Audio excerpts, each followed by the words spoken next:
Hello, Assalamualaikum. Hai, video kali ni saya nak tunjukkan je lah macam mana cara untuk kita cash out Social Bus. So, sebelum ni saya ada bagi link ataupun kita ada buat satu sistem menggunakan Social Bus.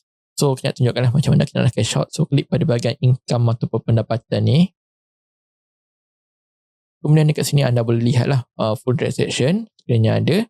Dan juga anda punya senarai pengeluaran dana yang dah pernah keluarkan sebelum ni. Tapi kali ni saya nak tunjukkan macam mana cara untuk kita cash out saja. So, dia ada dua pilihan lah. Ini pendapatan contoh. Kemudian anda boleh pindah kepada bank. Anda boleh masukkan maklumat bank ataupun anda boleh ada option kedua iaitu Touch 'n Go. So, macam kat sini ada maklumat saya lah. Sebab saya sebelum ni pernah gunakan Touch 'n Go. So, contoh saya klik Touch 'n Go. Klik untuk meneruskan. Dan dia akan bagi maklumat lah kat sini. Berapa yuran yang diperlukan. Berapa yang akan diterima. Dan juga klik untuk mengesahkan.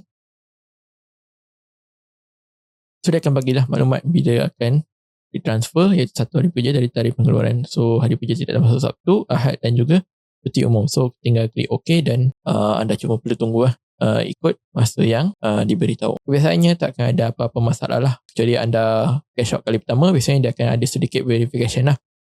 Anda dapat cash out pendapatan dari mana dan juga sebagainya. Itu saja.